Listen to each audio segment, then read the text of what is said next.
Morning, boys and girls. I just wanted to show you a couple of strategies for plotting points today in case some of you are having a little bit of trouble at home. Usually when we're at school, I have a couple tools that you can use, so I'm just going to show you at home how you can make some of these tools to help you.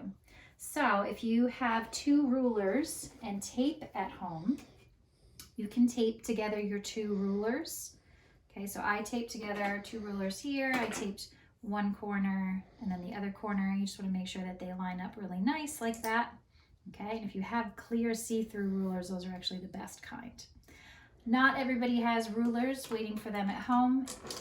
If you don't, you can also use a note card. So you can fold a note card in half and then cut it and tape those two pieces together and you'll have something like this. Or if you want one that's a little bit thinner, you can fold it in half and then fold it in half again, and then you would cut it and just use two of the pieces and you would have something like this. When you make these types of tools, these are called straight edges. They help you when you're plotting your points.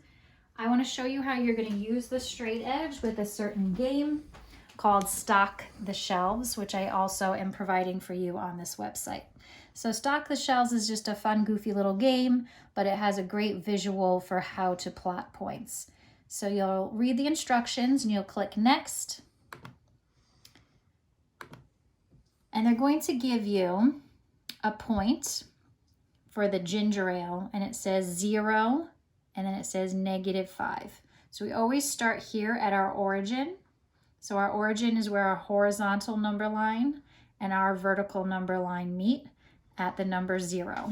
And the person who made this graph happened to put 0 in 4 times. Sometimes it's just in there once. So we start at 0.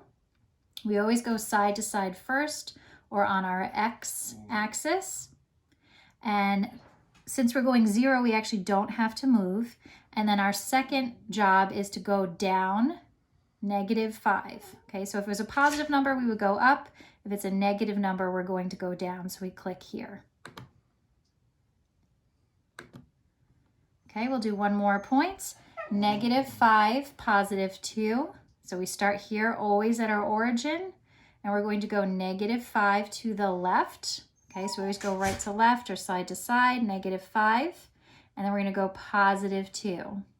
1, 2. Okay, and notice how these two lines are made here and it kind of helps us find our points. That is what our straight edge is going to do. Okay, so let's practice using one of our straight edges here. I only have 1 0 here in my origin. Okay, so one of our points here is -3, -1. Okay, so we can line up in our origin here.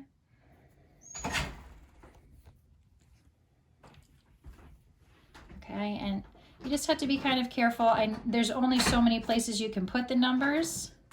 So sometimes if you put the numbers on the line themselves, they're hard to see. So we're gonna line up here, there's 0. So if you wanna go -3, okay, we can kind of even make like a little V and say, okay, we're starting at our origin. If we're gonna go in a negative way, sometimes it's easier to kind of turn it. Okay, and we go -3, 1, -2, -3. Okay, like that. And then we're gonna go -1. Okay, so here is -1. And then we can plot our point right here.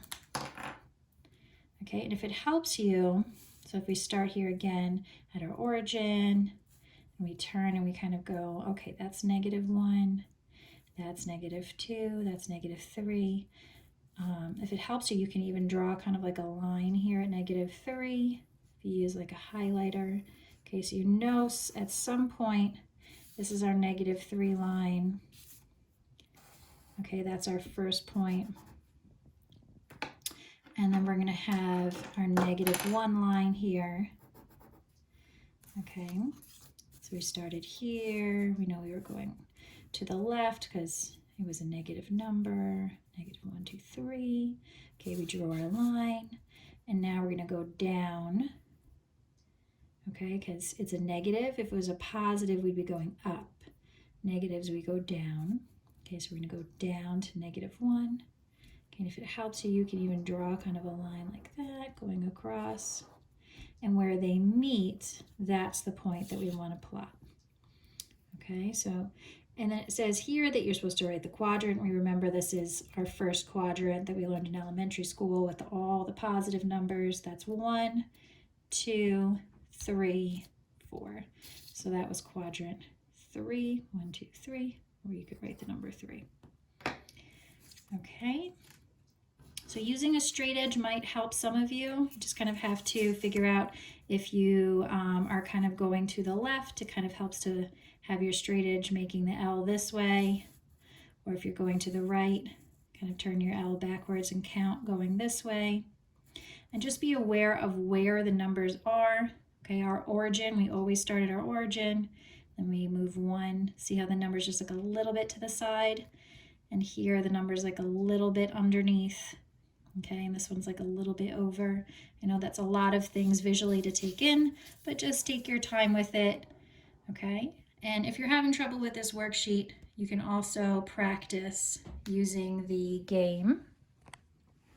The goal is to be able to place 20 points in 2 minutes, which is actually pretty tough to do. You have to practice for a while. I didn't get it on my first try, but feel free to practice as many times as you like. And then if you're just having a hard time in general picturing where these points might go, you could also check.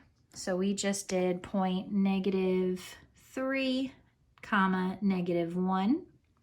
So we can practice typing that point in just to check ourselves. So you put the parentheses, -3, -1. Okay, and the negative is really just this sign right here, and our parentheses are here as well. Okay, so we hold down our shift for our parentheses. And if you press draw them, it will show you where that point belongs. Okay, and it actually does a nice job taking out all the lines. So hopefully visually you can see -3 on our X and then -1 on our Y. So between the video for today and maybe making a straight edge using some highlighters or rulers or markers, and we have this website here, or we have the game here, hopefully one of those will be a nice extra activity for you if you're struggling with plotting points. Good luck!